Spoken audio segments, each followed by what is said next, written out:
성탄절을 한 주 앞두고 주님을 기다리는 마음으로 찬송하며 예배의 자리로 나아가겠습니다.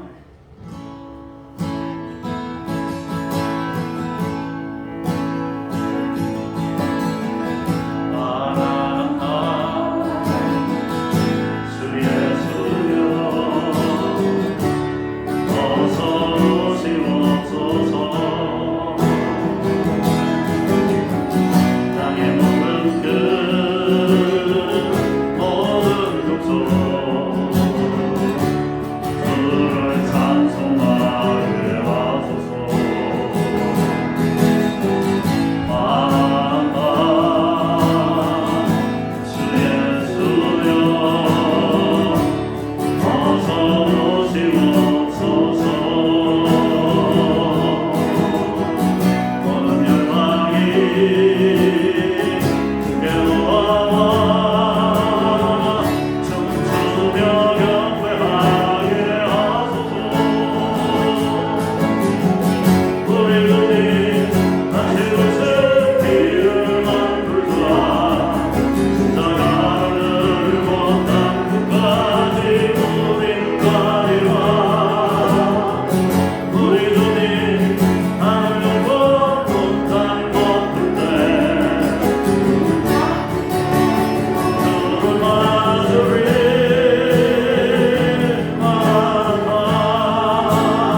길을 닦으라.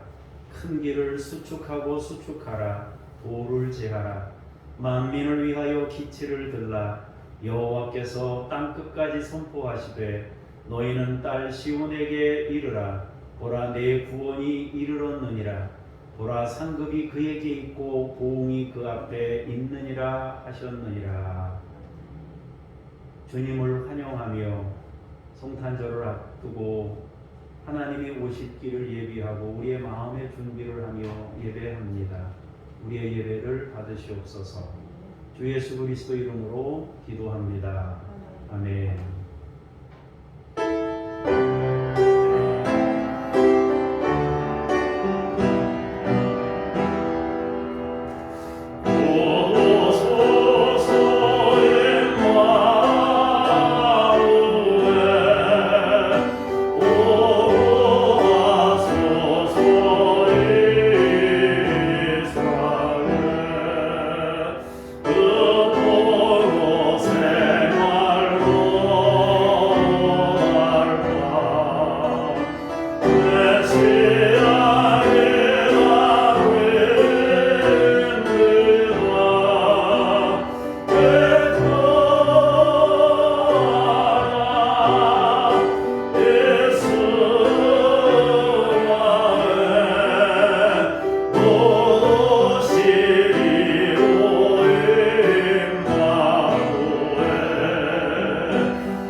광야와 메마른 땅이 기뻐하며 사막이 백합화같이 피어 즐거워하며 무성하게 뛰어 기쁜 노래로 즐거워하며 레바논의 영광과 갈멜과 사론의 아름다움을 얻을 것이라. 그것들이 여호와의 영광 곧 우리 하나님의 아름다움을 보리로다.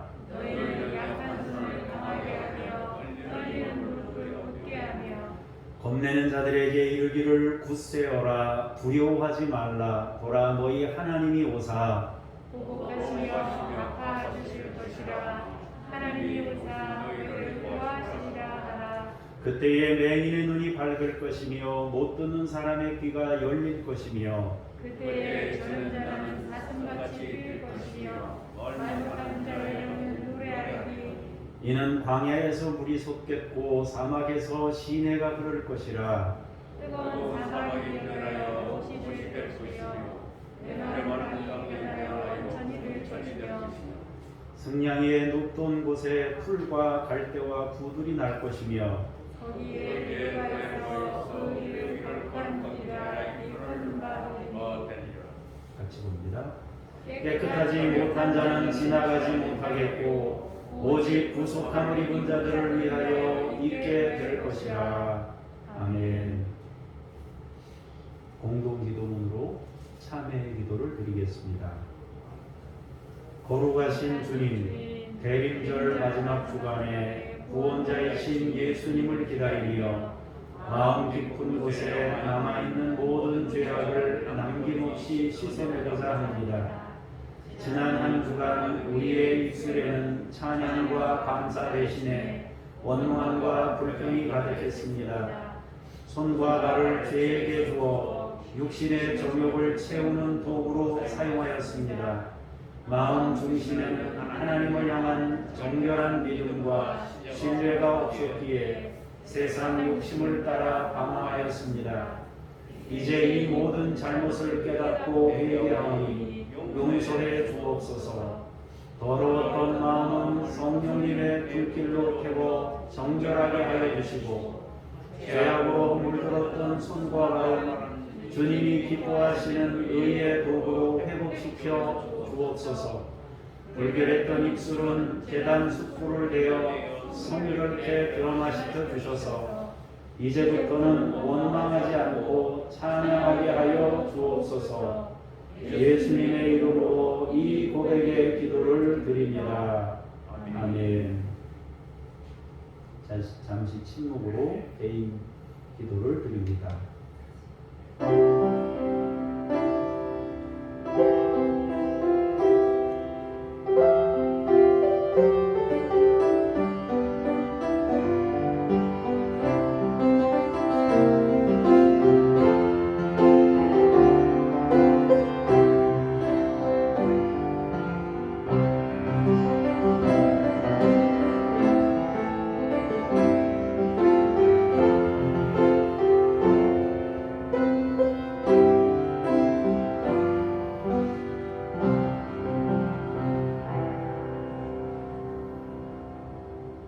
하나님께서 구하시는 제사는 상한 심령이라.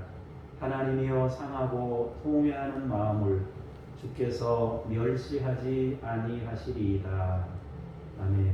신앙 고백 드리겠습니다. 나는 전능하신 아버지 하나님 천지의 참 이루주를 믿습니다. 나는 그의 유일하신 아들 우리 주 예수 그리스도를 믿습니다. 그는 성령으로 잉태되어 동정녀 마리아에게서 나시고 본디오 고난을 받아 십자가에 못 박혀 죽으시고 장사된 지 사흘 만에 죽은 자 가운데서 다시 살아나셨으며 하늘에 오르시어 전능하신 아버지 하나님 우편에 앉아 계시다가 거기로부터 살아있는 자와 죽은 자를 심판하러 오십니다. 나는 성령을 믿으며 거룩한 공교회와 성도의 교제와 죄를 용서받는 것과 몸의 부활과 영생을 믿습니다. 아멘. 자리에 앉으셔서 제가 기도하겠습니다.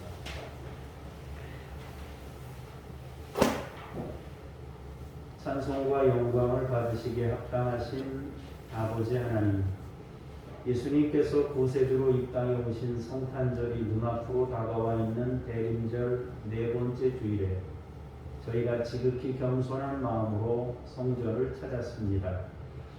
독생자를 보내신 하나님의 크신 사랑과 그 뜻에 순종하신 예수 그리스도의 은혜를 생각하며 경건하게 예배합니다.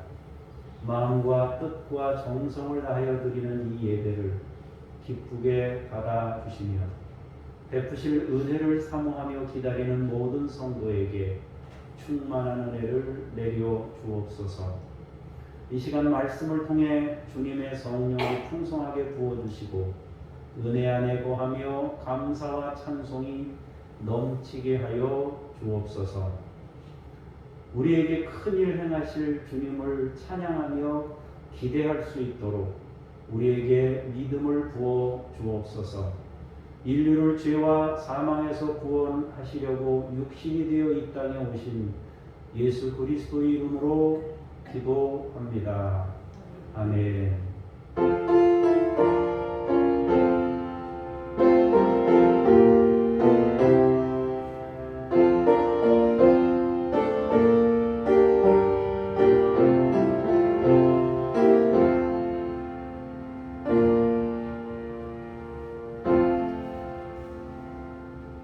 말씀 앞으로 나아가면서 언제나 변함없이 영원히 자비하신 하나님을 찬송하겠습니다.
하나님의 말씀을 받겠습니다. 전도서 2장 1절, 2절 말씀을 강민영 권사님께서 공독하시겠습니다. 나는 내 마음에 이르기를 자 내가 시험을 삼아 너희를 즐겁게 하리니 너는 낙을 누리라 하였으나 그가 이것도 헛되도다. 내가 웃음에 관하여 말하여 이르기를 그것은 미치는 것이라 하였고 실학에 대하여 이르기를 이것이 무슨 소용이 있는가 하였노라. 아멘. 주님께 감사합니다. 연이어서 3절에서 8절까지의 말씀을 강영구 집사님께서 공독하시겠습니다. 내가 내 마음으로 깊이 생각하기를 내가 어떻게 하여야 내 마음을 지혜로 다스리면서 술로 내 육신을 즐겁게 할까? 또 내가 어떻게 하여야 천하의 인생들이 그들의 인생을 살아가는 동안 어떤 것이 선한 일인지를 알아볼 때까지 내 어리석음을 꼭 붙잡아 둘까 하여 나의 사업을 크게 하였노라. 내가 나를 위하여 집들을 짓고 포도원을 일구며 여러 동산과 과원을 만들고 그 가운데 각종 과목을 심었으며 나를 위하여 수목을 기르는 삼림에 물을 주기 위하여 못들을 팠으며 남녀노비들을 사기도 하였고 나를 위하여 집에서 종들을 낳기도 하였으며 나보다 먼저 예루살렘에 있던 모든 자들보다도 내가 소와 양떼의 소유를 더 많이 가졌으며 은금과 왕들이 소유한 보배와 여러 지방의 보배를 나를 위하여 쌓고 또 노래하는 남녀들과 인생들이 기뻐하는 처첩들을 많이 두었노라. 아멘. 주님께 감사합니다. 9절에서 11절입니다. 내가 이같이 창성하여 나보다 먼저 예루살렘에 있던 모든 자들보다 더 창성하니 내 지혜도 내게 여전하도다. 무엇이든지 내 눈이 원하는 것을 내가 금하지 아니하며 무엇이든지 내 마음이 즐거워하는 것을 내가 막지 아니하였으니 이는 나의 모든 수고를 내 마음이 기뻐하였음이라. 이것이 나의 모든 수고로 말미암아 얻은 몫이로다. 그 후에 내가 생각해 본즉 내 손으로 한 모든 일과 내가 수고한 모든 것이 다 헛되어 바람을 잡는 것이며 해 아래에서 무익한 것이로다. 아멘. 주님을 찬미합니다. 아멘.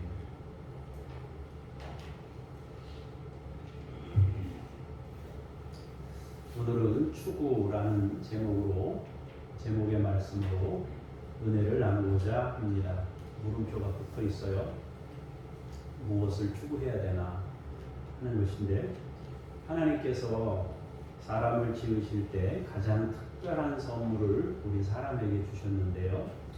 사람에게 주신 그 특별한 선물이 마음이라고 불러야 될지 아니면 영혼이라고 불러야 될지 정확하게 알 수는 없는데요. 하나님께서 분명히 우리 사람들에게 주신 아주 소중한 선물이 있는데, 그것은 무한대의 창고를 우리 안에 주신 것이다 하는 겁니다. 아무리 채워도 채워지지 않는 거대한 창고를 우리 내면 안에 하나님께서 주셨어요. 그것이 선물이에요. 이건 공간의 개념은 아니에요. 공간으로 따지면은, 부피로 따지면 우리 몸 요 사이즈보다 더 클 수는 없잖아요. 그런데 이렇게 좁은 공간이 아닌 우리 몸 안에 어딘가에 하나님께서 무한대의 영역을 담아주셨어요. 어디 있는지는 몰라요. 우리 안에 있는 건 분명한데 어디 있는지는 몰라요. 그걸 마음이라고 해야 될지 영혼이라고 해야 될지도 모르지만 우리 안에 하나님께서 그 창고를 담아주셨다는 거예요. 사람에게는. 근데 무한대의 창고예요.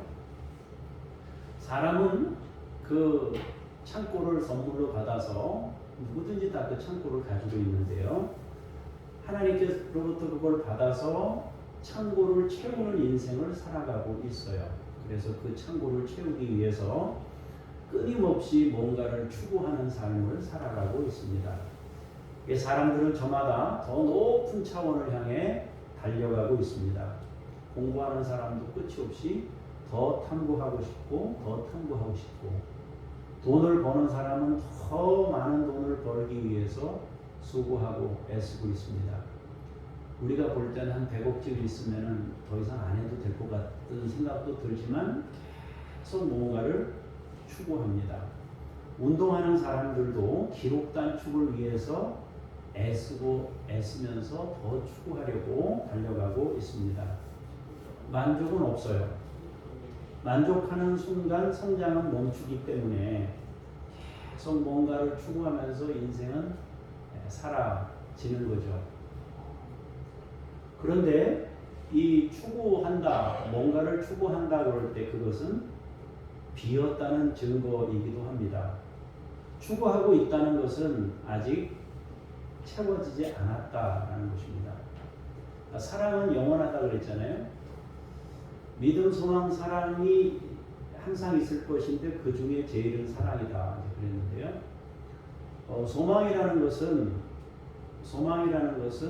뭔가 더 기대감을 가지고 있거나 뭘 할 때 소망이 있는 거잖아요. 우리가 뭔가를 추구한다 하는 것은 뭔가 더 기대하는 것이 있고 더 나아갈 방향이 있을 때 기대하는 거죠. 다시 말해서 이 추구하고 있다, 내가 뭔가를 추구한다 그 얘기는 아직 채워지지 않았다는 거예요. 빈 공간이 아직 남아있다는 뜻이기도 해요. 만약에 우리 속에 뭔가가 다 채워졌다면 더 이상 뭔가를 추구하려 하지 않을 거예요. 하지만 우리 속에 다 채워졌다라고 여기는 사람이 얼마나 있을까요? 다 이루었다라고 말씀하신 분이 한 분 계셔요. 예수님께서 다 이루었다라고 말씀하시고 생을 마감하셨어요. 다 이루었다. 그렇게 말씀하셨습니다. 다 채운 거죠. 완전히 다 빈 곳이 없이 다 채운 거예요. 그런데 이 추구가 끝나는 경우, 인간에게 있어서 추구가 끝나는 경우는요, 두 가지 있을 거예요. 하나는 채워도 채울 수 없다는 것을 알게 돼서 채워도 못 채우는구나. 그건 채울 수가 없는 거구나. 하고 싶지 않아서가 아니라 해도 채워지지 않는 걸 알아서 그래서 끝내는 경우가 있을 거예요. 또 한 가지는 죽으면 끝나요. 살아있어야 뭔가를 추구하는 것이고 죽으면 추구할 수가 없어요. 그래서 인간은 끊임없이 죽기 전까지는 다 채워지지 않으니까 추구하거나 아니면 할 수 없어서 포기하거나 그런 거죠. 간혹 이제 운동선수들이 간증할 때 그런 얘기 하잖아요. 축구를 하는데 다리가 회복 불능 상태가 됐어요. 그럴 때 어떻게 하겠어요? 그걸 감당할 수가 없으니까 이제 그럴 수도 있고요. 도저히 내가 그걸 넘어설 수 없다는 걸 알고 이제 정리하는 거죠. 어쨌든 인간은 끊임없이 자기 인생을 사는 동안에는 뭔가를 계속 추구하면서 살아가고 있어요. 연말이 되면 저 역시도 뭔가 새로운 일들이 있을까에 대한 고민을 하면서 교회를 향해서 뭔가를 추구하게 되는 거 아니겠어요? 그런데 이 하나님께서 주신 이 무한대 창고를 인간이 끊임없이 채우려고 노력을 하는데 결국은 안 채워지거든요. 그런데 하나님께서 그 창고를 주신 이유는 하나님이 오시려고 그 창고를 우리에게 주신 거거든요. 선물로. 그러니까 이 사람은 유한한데, 사람은 제한적이고 사람은 유한한데 사람 안에 무한대의 창고를 선물로 주셨어요. 그것은 하나님이 오시기 위한 자리를 우리 내면에 마련해 놓으신 거거든요. 그런데 그것이 마련되기까지는, 그분이 오시기 전까지는 이게 해결이 안 되니까 그 허무함을, 그 빈 것을 채우려고 인간이 끊임없이 뭔가를 위해 달려간다는 거죠. 욕심을 가지고 이제 인생을 사는 거죠. 어떤 욕심을 가지고 그걸 채우려고 안간힘을 쓰면서 살아가는 거죠. 근데 채워도 무한대를 무슨 수로 채우겠어요? 여러분 보고 저 바닷물을 다 채우라고 그러면 채울 수 있겠습니까? 한 바가지씩 떠서. 예? 여기 이거 저 컵 하나 주면서 저 장호 바다를 다 채워라. 평생의 인생 동안 인생을 줄 테니까 이거 갖다 채워라 그러면 평생을 채워도 아마 못 채울 거예요. 이 장호 바다를 고사하고 그 항구 안에 있는 그 물도 채우기가 어려울 거예요. 하나님께서 우리 내면에 그런 무한대의 영역을 선물로 주셨는데 인간이 그걸 채우려고 하니까 돈을 아무리 많이 벌어서 채워지겠습니까? 뭘 가지고 채우겠어요? 그러니까 이것도 채우고 저것도 채우고 끊임없이 채우는 인생을 살아가는 거예요. 지금도 많은 사람들이 다른 곳으로는 결코 채워지지 않는 그곳을 채우기 위해서 안간힘을 쓰면서 살아가고 있습니다. 하나님이 오셔야 채워지는 공간에 다른 것들을 채우려고 하는 거예요. 그리고 채워질 것으로 생각해서 애쓰고 수고하는 인생을 살아가고 있습니다. 그래서 더 주세요, 더 주세요. 더 힘쓰며 달려가고 있습니다. 사실 하나님을 부르면서도 그 놀라운 선물인 창고에 하나님이 아닌 다른 것들을 채우려 하고 있는 것이 우리의 모습이에요. 저 역시도 그 무한한 창고에 하나님을 채워야 된다라는 것을 머리로는 알고 있는데 하나님 앞에 나아가서 기도할 때 하나님이면 충분합니다. 당신 한 분이면 됐습니다. 하나님이면 나는 모든 것이 만족합니다. 내가 있는 자리, 내가 누리고 있는 모든 것, 그것이 어느 정도이든 얼마이든 상관없이 내가 하나님의 자녀인 것에 만족하고 감사합니다. 당신뿐입니다. 당신 한 분 있으면 됩니다. 이렇게 고백해야 될 것 같거든요. 그렇게 고백하면 사실은 기도할 것도 없어요. 새벽 기도 나와가지고 30분, 1시간 기도할 이유가 없어요. 당신밖에 없습니다. 하나님하고 지내는 것이 가장 행복합니다. 찬송만 부르면서 하나님이 나를 구원하신 찬송만 부르면서 그냥 살면 돼요. 그런데도 날마다 기도하는 거는 무슨 기도를 합니까? 하나님 더 주세요.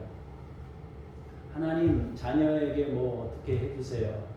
해주세요. 하나님께 끊임없이 우리가 부르면서 산단 말이에요. 무한대의 창고 안에 하나님이 채워지면 끝나는데 그 하나님이 채워지는 그 자리에 그래도 여전히 육신을 가지고 있는 인간인지라 끊임없이 다른 것들을 채우려고 애쓰고 애쓰면서 살아가더라 하는 거예요. 기도한다고 하는 사람들도 그렇단 말입니다. 전도서는 솔로몬이 노년에 쓴 성경인데요. 자기 고백이에요. 자기가 인생을 평생 살아보고 난 이후에 하나님 앞에서 자기를 고백하는 그런 모습입니다. 또 이후에 후대 사람들에게 뭔가 중요한 것들을 남겨주고 싶은 마음도 있었을 거예요. 솔로몬은 노년에 자신이 추구했던 모든 것들이 헛된 것이었다고 고백합니다. 자신의 수고가 바람을 잡는 것 같이 무익했다 라고 말합니다. 왜 솔로몬은 이런 고백을 마지막에 했을까요? 그는 왕이었습니다. 왕이면 여러분 제일 높은 자리까지 올라간 거잖아요. 그죠? 제일 높은 자리까지 올라갔는데 헛되다는 거예요. 자기가 헛되게 살았다고 얘기하는 거예요. 왕까지 됐는데 자녀가 대학만 잘 가도 우리는 위로가 되고 힘이 되고 막 기쁘잖아요. 대학만 잘 가도. 그런데 왕이 됐어요. 보니까 여러분 뭐 이장님만 돼도 뭐 프랭카드가 붙고 무슨 뭐 어촌계장이 됐다고 동네에서 붙이고 그러는 분들도 있더라고요. 뭐 그렇게 붙이고 여기 동네에 막 그러던데 그런 정도인데 왕이었단 말이에요. 그러면 잘 산 거 아니에요? 어떻게 보면은. 근데 아니라는 거죠. 또 지혜의 은사를 받아서 정말 많은 연구와 함께 풍성한 지식을 소유한 사람이었습니다. 누릴 수 있는 모든 것들은 다 누렸습니다. 하나님께서 주신 부귀영화를 다 누렸어요. 그런데 모든 것이 헛되다라고 고백했습니다.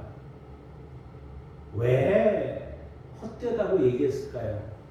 둘 중에 하나입니다. 하나는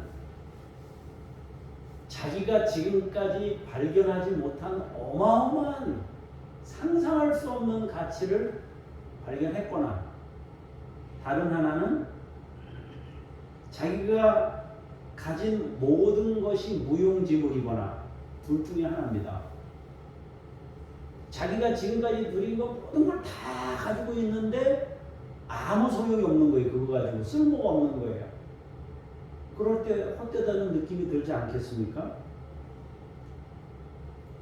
또 너무 엄청난 가치를 발견한 거예요. 자기가 지금까지 막 요만한 거 가지고 막 대단한 거라고 생각하고 살았는데 이거보다 너무 엄청난 걸 발견한 거예요. 그러다 보니까 이거는 그야말로 쓰레기에 불과한 거예요. 아무것도 아닌 것이 돼버린 거죠.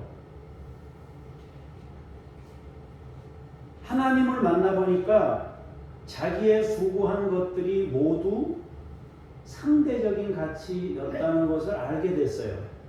절대적인 것이 아니라는 것을, 상대적인 것이라는 것을 알게 된 거죠.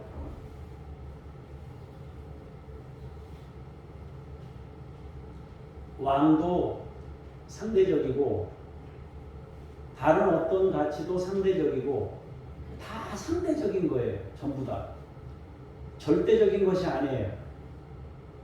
비교우위 조금 뭔가 비교했을 때 조금 나은 거지 절대적인 거하고는 차원이 다른 거예요. 자기가 가지고 있는 걸 전부 다 봐도. 더구나 죽음 앞에서 생각해 보니까 자신이 가진 모든 것들이 무용지물이었어요. 죽음 앞에 딱 그러니까 영생의 문제 문 앞에 딱 오고 나니까 왕의 권한도 무용지물이에요. 자기가 가지고 있는 지혜도 무용지물이에요. 재산도 무용지물이에요. 아무것도 쓸모가 없어요. 그래서 헛되다고 고백했습니다. 그러면 솔로몬은 하나님께서 주신 자기 인생 전체를 부정한 것인가? 모든 것이 헛되다고 한 것 보면 자기 인생 전체를 부정한 것처럼 보여요. 그런데 우리가 한두 가지 생각해 봐야 될 것이 있어요. 먼저는 지혜라는 것은 하나님이 주신 선물이었어요. 솔로몬에게 지혜를 주신 분이 하나님이잖아요. 그럼 자기 인생 전체를 부정한다는 것은 하나님이 주신 선물도 부정한 것이 되어버리잖아요. 부귀영화라는 보너스도 하나님이 주셨어요. 그가 누린 모든 것들은 다 하나님께로부터 받은 거예요. 인생이 의미 없다면 하나님께서 그런 걸 왜 주시겠어요? 우리의 인생에 아무 의미가 없다면 우리가 인생을 사는 동안 하나님께서 은혜도 주시고 선물도 주시고 주시면서 왜 우리의 인생을 격려하시겠어요? 그러니까 자기 인생 전부를 부정했다면은 하나님이 주신 선물도 부정되는 거 아니겠어요? 그러니까 이 솔로몬이 이 인생이 허무하다, 헛되다 이렇게 주장한 것은 인생 자체를 부정한 게 아니에요. 또 왜 헛되다는 것을 마지막에 가서 알았을까? 처음에 추구하면서 그것이 헛됨을 전혀 모르다가 왜 끝에 가서 알았나? 정말 그럴까? 그렇다면 우리의 인생은 너무 비참한 것이 아닐까 싶어요. 많은 이들이 평생 헛된 것을 추구하다가 인생을 마친다고 생각하면 너무 가슴 아프잖아요. 여러분도 그렇지 않겠어요? 너무 가슴 아프잖아요. 마지막에 가서 그걸 알았다 그러면 얼마나 가슴 아픈 일이에요. 그죠? 미리미리 알고 그분과 함께 걷는 인생이 돼야지 마지막 그 순간에 가서 아 잘못 살았구나. 그럼 얼마나 허무하겠어요. 솔로몬은 허무주의나 비관주의와는 다른 개념입니다. 솔로몬의 탄식은 허무주의나 비관주의가 아니에요. 하나님께서 주신 인생을 부정하는 것이 아닙니다. 비관주의나 허무주의가 극단으로 가면 어떻게 돼요? 사람이 뭐 자살을 하거나 인생 쓸데없다 해가지고 그냥 스스로 생을 마감하는 길밖에 없어요. 그러나 솔로몬이 말하고자 하는 것은 그런 것이 아닙니다. 솔로몬은 하나님께서 주신 지혜와 부귀영화에 대해서 감사하지 않거나 그것이 의미 없다라는 것이 아니고 솔로몬이 탄식하는 것은 하나님 바로 그분에 대한 사랑을 알지 못함에 대한 탄식입니다. 선물을 주신 바로 그분이 본질임을 알게 되면서 보게 된 탄식입니다. 우리에게 주신 무한대의 공간에 다른 것으로 채웠던 자신에 대한 탄식. 하나님이 그 무한대 공간 안에 하나님을 채우도록 지혜도 주시고 부귀영화도 주시고 하나님을 기억하라고 하나님을 바라보라고 하나님을 채우라고 주신 것인데 그 귀한 것들을 통해서 하나님을 채우는 것까지 나아가지 못하고 하나님이 주신 그건 가지고만 살았단 말이에요. 이제 하나님을 알게 되면서 그분으로 채워져야 할 공간에 다른 것들로 채우려 했던 인생에 대한 탄식입니다. 하나님께서는 우리에게 그 놀라운 공간, 우리가 지금 생각하는 그런 공간하고는 좀 다르지만 이 놀라운 영역을 하나님이 우리에게 주셔서 그 안을 채우고자 하나님이 여러 가지 선물들을 통해서 하나님이 계시고 하나님이 그 안에 채워져야 함을 말씀하시고 있다는 거죠. 그런데 그것을 뒤늦게 안 거죠. 하나님께서는 과정을 통해 본질이신 하나님을 만나고 하나님을 추구하는 존재가 되기를 원하셨습니다. 그런데 평생 과정만 붙잡고 살았어요. 그래서 탄식하고 있는 겁니다. 표지판만 붙잡고 사는 인생이 되지 말아야 한다는 거죠. 표지판만 붙잡고 사는 인생.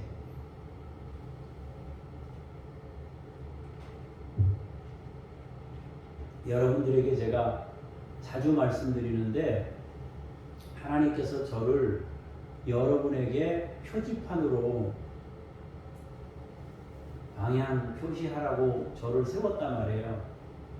그래 여러분들이 저하고 가까워지고 저를 만나고 다 좋아요. 근데 거기서 끝나면 안 되는 거죠. 제가 이렇게 방향 표시를 할 때 하나님 자리까지 가야 여러분의 인생이 바뀌고 여러분이 인생이 성공하는 인생이 되는 거잖아요. 저는 여러분들에게 방향을 가르쳐주는 목적지를 일러주는 사람이지 제가 목적은 아니에요. 여러분들이 목사님을 목적으로 삼는다면 망하는 길이잖아요. 그죠? 하나님을 목적으로 삼아야 성공하는 인생이 되는 거잖아요.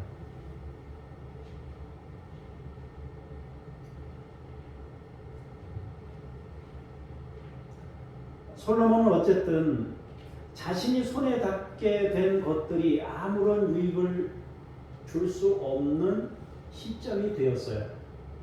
죽음 앞에서 지혜도 소용없고 부귀영화도 소용없고 자신이 가졌던 모든 것들이 자신을 지켜줄 수가 없었던 거죠. 유일하게 자기의 영생을 책임질 수 있는 분은 하나님 한 분, 그분 외에는 없는 거죠. 그러니 허무했던 겁니다. 지금까지 살았던 모든, 살면서 만들었던 모든 것, 누렸던 모든 것들이 죽음을 앞두고 있었을 때는 영생과 아무 관련이 없는 것이더라 하는 거죠. 하나님과 함께 인생을 보냈으면 더 좋았겠다라는 탄식입니다. 하나님을 채워서 하나님 닮음으로, 하나님을 채워서 하나님 닮음으로, 그거죠. 인생이 쓸데없었던 것이 아니라 하나님을 추구하지 못한 인생이 가슴 아팠던 겁니다. 그래도 마지막 순간에 그는 하나님밖에 없습니다 라고 고백했으니까 다행이죠. 우리에게 끝까지 남게 되는 분이 하나님이십니다. 영원함으로 나아가는데 유일하게 의미 있는 분이 하나님 한 분이셔요. 우리가 쌓았던 모든 것들은 마지막에 아무런 도움이 되지 못할 겁니다. 특히 죽음 앞에서는 더더욱 그럴 겁니다. 오늘 본문 말씀은 이런 것들을 말씀해 주고 있는 거죠. 자, 1절, 2절에 무슨 얘기를 합니까? 솔로몬이 나는 즐겁고 낙을 누리는 것들을 추구했었습니다. 웃음에 대한 것과 희락에 대한 것들을 추구했습니다. 그것들이 그때 당시에는 굉장히 중요한 것이고 의미 있는 것이었는데 지금은 그러나 아무런 도움을 주지 못한다는 거죠. 영원함으로 들어가는 시점에 어떠한 유익도 줄 수 없었다. 그래서 헛되다는 거죠. 즐거웠던 것, 낙을 누렸던 것, 웃음에 대해 희락에 대한 것도 의미가 없더라 하는 거죠. 자, 솔로몬은 3절에서 어리석었던 것들을 꼭 붙잡아 두기 위해 애썼다는 거예요. 자기는 나중에 돼서야 어리석음을 알았는데 젊을 때는 그 어리석었던 것을 놓치지 않기 위해서 붙잡아 두려고 애썼다는 거죠. 무엇이 선한 일인지 알기 위해서 고민하는 삶을 살았어요. 그러나 그것을 알기 전까지는 술이나 육신을 즐겁게 하는 일들에 매여 살았다는 거예요. 지금은 그것들이 모두 어리석었던 인생이라고 생각하지만 과거에는 그것이 확실치 않았기 때문에 거기에 빠져서 살았다는 거죠. 자, 4절에서 8절까지는 무슨 얘기를 합니까? 자신이 할 수 있는 일들은 다 했다는 거예요. 이게 순차적으로 설명이 되고 있는데요. 첫 번째로 사업을 했다는 거예요. 사업을. 자기가 사업을 했대요. 집을 지었다는데 집만 지은 게 아니라 집들을 지었답니다. 집들을. 한 채 지은 게 아니에요. 여러 채 지은 거예요. 그리고 농장도 만들었어요. 농장을 하나가 아니라 여러 동산과 과수원을 만들었답니다. 온갖 식물들과 과목들을 관리했대요. 그리고 그 농사를 잘 짓기 위해서 연못을 팠다는 거예요. 연못을. 농사를 하나 이렇게 짓는데 처음에는 요만한 밭에다가 농사를 지을 때는 조루에다가 수돗물이나 뭐 이렇게 물 담아서 개천에서 퍼다가 그냥 이렇게. 근데 200평, 300평 되니까 어떻게 해요? 안 돼요. 호수를 사와야 돼요. 100m짜리 호수 사다가 연결해서 이제 해야 돼요. 근데 한 1000평 돼요. 안 돼요. 그러니까 어떻게 해요? 우물 파야 돼요. 이렇게 점차 커졌다는 거예요.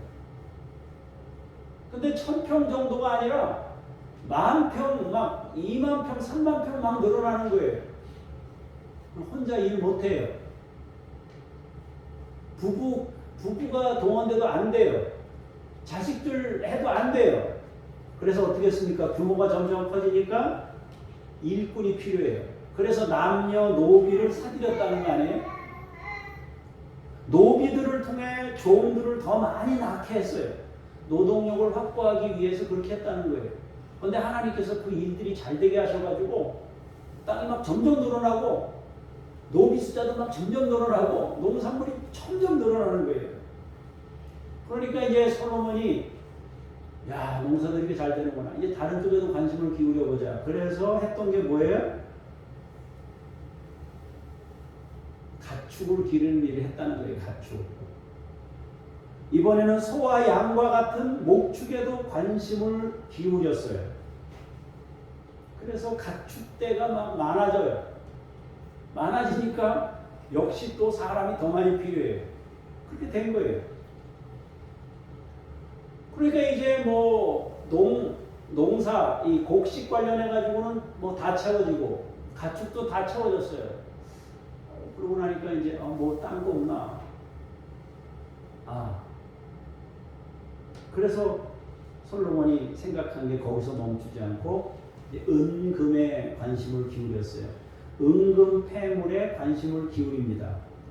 보배를 수집하고 안 되니까 창고에 쌓기 위해서 애쓰는 거예요. 농사와 가축과 재산만이 아니라 이제 금은보화를 이제 쌓아두는 방식으로 이제 바뀌는 거예요. 거기까지 간 다음에 그 다음엔 뭐예요? 유희를 즐기기 시작하는 거죠. 처첩들을 더 많이 두고 노는 거죠. 솔로몬은 생존을 위해 먹고 사는 문제를 극복하기 위해 사업에 먼저 관심을 기울였어요. 그냥 농사가 나 먹으려고 하는 농사가 아니고 완전히 사업이에요. 목축도 그렇게 했어요. 그러나 점차 그 관심이 먹고 사는 문제, 생존의 문제를 넘어서서 부를 축적하는 곳으로 넘어갔습니다. 그리고 더 나아가 누리고 즐기는 쪽으로 관심이 넘어갑니다. 그래서 유의하고 처첩들을 거느리는 데까지 이르게 되었다는 거죠. 9절 10절로 넘어가면 솔로몬은 모든 면에서 창성하게 되었어요. 그런데 그렇게 창성하게 됐는데도 여전히 자기에게 지혜가 충만한 상태예요. 무엇이든지 원하는 것을 할 수 있을 만큼 그렇게 됐어요.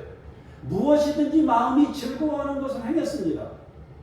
그러면서 자신이 했던 모든 수고를 스스로 칭찬하면서 기뻐했습니다. 내가 수고해서 이렇게 얻게 된 몫이라고 생각하면서 자랑스러워했습니다. 솔로몬은 더 하면서 살았습니다. 더 많이 하면서 살았습니다. 더 넓게 하면서 살았습니다. 끊임없이 채우는 삶을 살았던 거죠. 그런데 11절에 가보니까 그 후에 생각해 보았더니 다 헛되다는 것을 알게 되었다라는 겁니다. 바람을 잡는 것이라는 생각이 들었습니다. 해 아래에서 무익한 것임을 알게 되었답니다. 결국에는 죽는 인생이 될 수밖에 없음을 알았다는 거죠. 결국엔 죽는구나. 결국엔 하나님 앞으로 가는구나. 그리고 나니 지금까지 농사, 목축, 금은보화, 유희 즐겼던 모든 것들이 다 놓고 가야 되는 거잖아요. 그분 앞에 갈 때는 이거 아무 쓸모가 없잖아요. 솔로몬은 추구의 끝이 죽음 앞에 도착하는 일이었습니다. 추구의 마지막이 죽음의 문턱에 도착하는 것이 되고 말았어요. 그리고 그 죽음을 극복하는 데는 아무 도움이 되지 못했어요. 실컷 누리고 살아왔는데 무용지물이었습니다. 솔로몬이 이렇게 먼저 살고 우리에게 중요한 것을 가르쳐 줬잖아요. 그죠? 또 많이 들었어요. 또 많이 들었어요. 우리가 하나님이 주신 인생을 자기가 살았어요. 그 과정에서 어찌 보면 아닌 것들을 지속적으로 발견했을 거예요. 생존을 위해 곡물과 가축을 가져보니 그것도 아니에요. 더 크게 해보려고 노동력을 확보했는데 아니에요. 그래서 금은보화를 모았는데 그것도 아니에요. 누리며 즐겨봤는데 역시 채워지지 않는 것이 있음을 알게 됐어요. 내 인생의 주인은 나고 하나님은 나를 돕는 들러리 정도로 생각하고 살았어요. 하나님 내 인생에 이거 주세요. 이거 채워주세요. 내가 이제 주인인 거예요. 내가 막 사는 거예요. 하나님은 자꾸 뭐 하나님 자꾸 불러다가 인생 안 풀리면 막 부르짖어 기도하고 막 금식도 하고 막 별짓 다 하면서 하나님을 끌어다가 내 인생에 들러리를 세웠단 말이에요. 그런데 알고 보니까 반대였던 거 아니에요? 나중에 알고 보니 하나님이 전부였잖아요. 그 깨달음 때문에 모든 것이 헛되다는 고백을 한 겁니다. 그래도 솔로몬은 성공한 사람이에요. 자기를 알았고 하나님을 알게 되었기 때문이에요. 우리는 하나님께 무한 창고를 선물로 받았습니다. 그곳은 다른 것을 아무리 채워도 허물을 채울 수 없습니다. 그것은 오직 무한하신 하나님으로만 채워질 수 있습니다. 무한한 공간은 무한하신 하나님 외에는 메울 수 없어요. 여러분에게 부탁합니다. 여러분이 하나님을 추구하는 분들이 되시기를 원합니다. 그리고 하나님이 우리에게 주신 그 선물들을 통해서 그 선물에 만족할 것이 아니라 그 선물을 통해서 하나님을 향할 수 있는 그런 인생이 되어야 합니다. 이제 몇 주 안 남았습니다. 2주 남았습니다. 2주 남았는데 2022년이 2주 남은 거예요. 아마 여기 계신 여러분들은 전부 다 2023년이 나한테 주어질 것이라고 믿고 있을 거예요. 틀림없이 그건 나한테 온다고 생각하고 있을 거예요. 여러분들 중에. 저도 그래요. 그래도 2023년은 나한테 주어지겠지라는 생각이 있어요. 금년도가 2주 남은 거예요. 그런데 언젠가는 우리의 인생이 2주만 남게 되는 때가 옵니다. 틀림없이.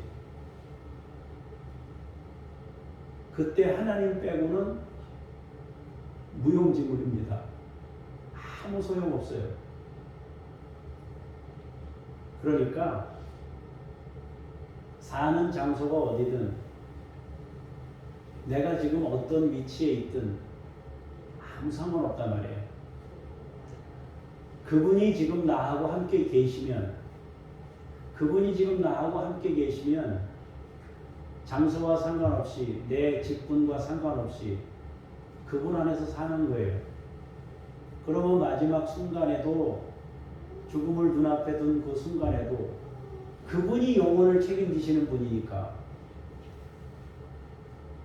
헛됩니다 그런 소리 안 하고 주여 나를 받으시옵소서, 주님 나를 받아주세요 하고 주님의 집으로 가게 될 겁니다. 여러분들이 그렇게 될 수 있기를 축원합니다. 기도하겠습니다. 하나님 아버지, 주님의 은혜와 사랑을 감사합니다. 우리 안에 하나님이 오실 수 있는 공간을 마련해 주셔서 감사합니다. 물리적으로 보면 우리의 몸 사이즈밖에 안 되는 이 공간에 하나님은 도저히 오실 수가 없습니다. 그러나 하나님의 신비로 우리 내면에 하나님의 성전을 담아 주셨습니다. 그 위대한 하나님을 찬양합니다. 그리고 우리에게 찾아와 주시는 그 하나님을 찬송합니다. 예수님을 보내셔서 성령을 우리 안에 오실 수 있도록 모든 길을 여신 그 주님을 찬송합니다. 하나님 아버지, 우리 평생에 주님과 함께하는 삶이 되고 주님이 우리의 목적이 되는 인생이 되도록 주께서 우리 가운데 함께하시고 역사하시옵소서. 주 예수 그리스도의 이름으로 기도합니다. 아멘.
섬기는 내 마음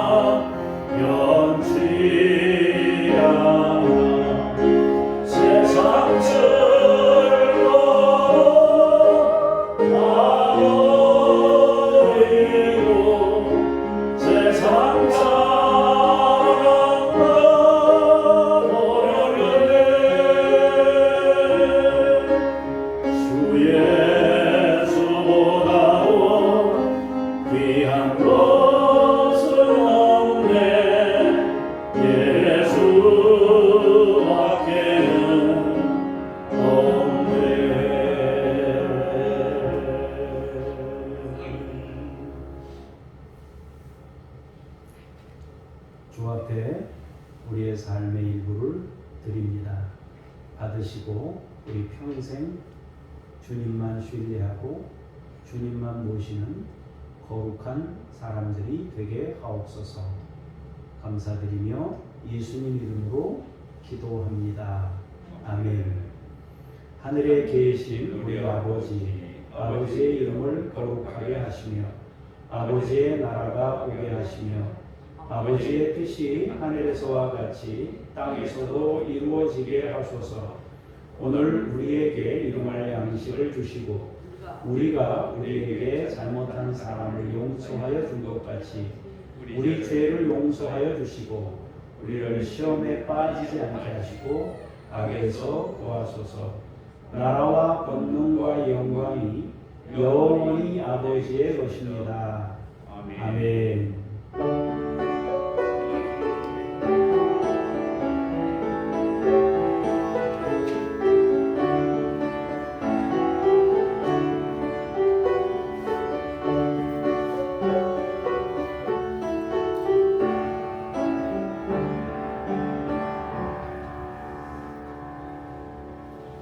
감성 찬양 여러분이 불렀던 노래지만은 신명기 31장 19절 감성 찬양 부르시겠습니다.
중보기도 내용을 보겠습니다.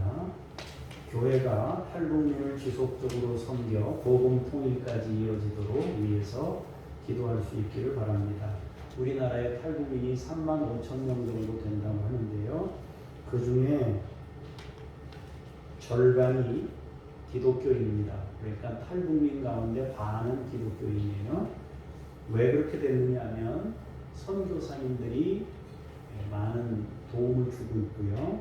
그 다음에 교회가 그들이 들어왔을 때 많은 부분 돕고 있기 때문에 그렇습니다. 여러분 위에서 지속적으로 기도할 수 있기를 바랍니다. 에리트리아라는 나라가 있는데 종교법이 폐지되고 성도들이 담대한 믿음으로 세워지도록 위해서 기도할 수 있기를 원합니다.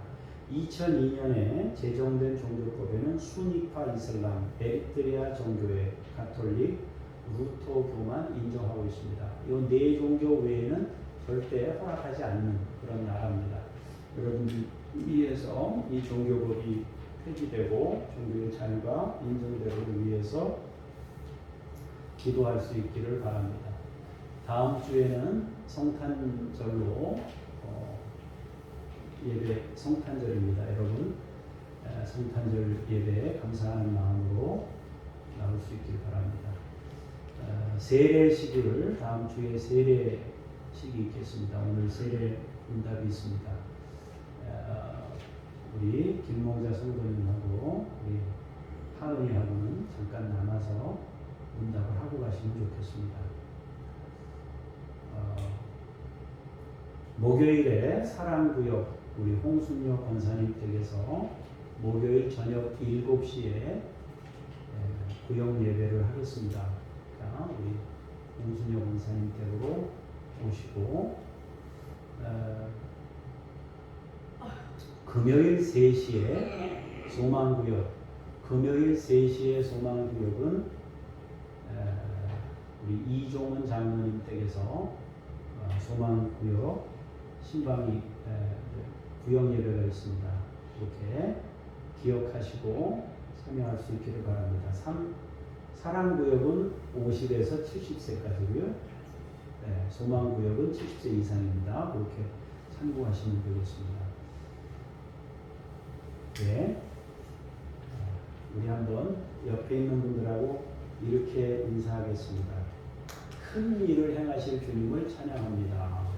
큰 일을 행하실 주님을 찬양합니다.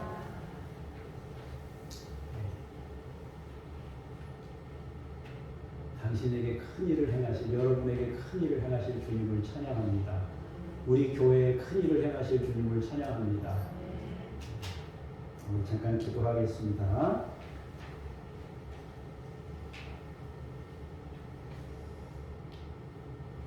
하나님,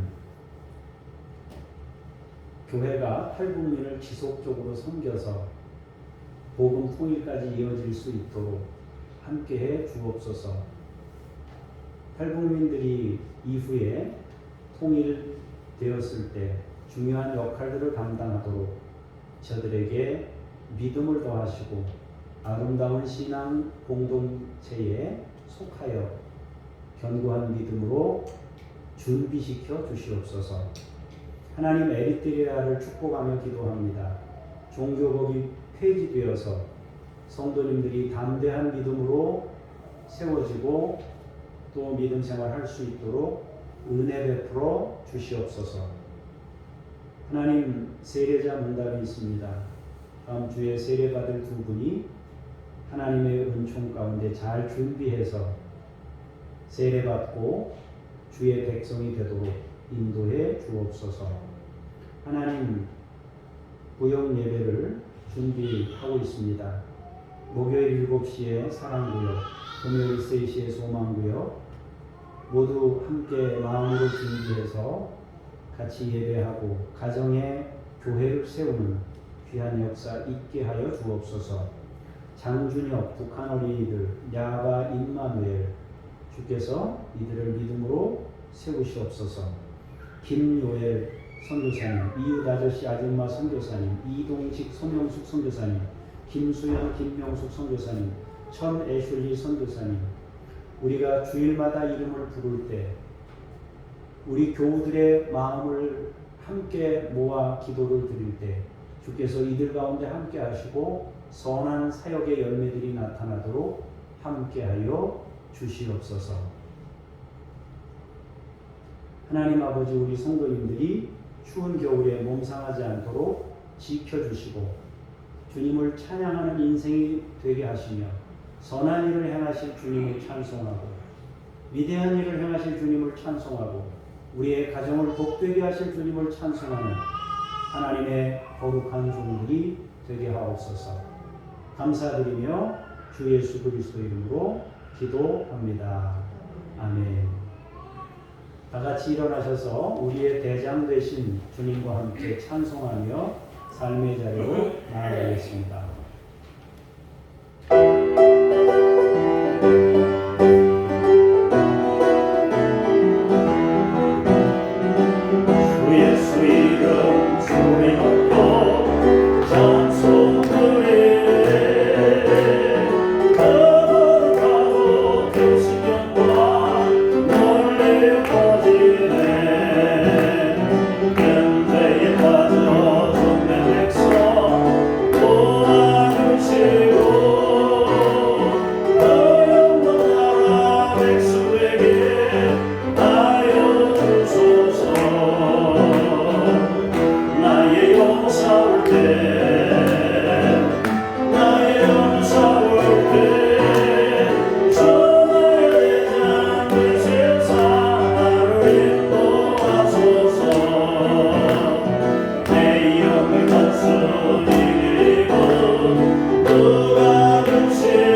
우리 주 구주 예수 그리스도의 은혜와 아버지 하나님의 그 크신 사랑하심과 성령님의 역사하심이 하나님이 주신 무한대의 창고에 다른 것을 채우는 것이 아니라 다른 것들을 통하여 하나님을 채우며 하나님과 교제하며 주님만 인정하고 살기를 소원하는 주의 사람들 머리머리 위에 하나님의 교회들 위에 이제로부터 영원까지 함께 하시기를 간절히 축원하옵나이다.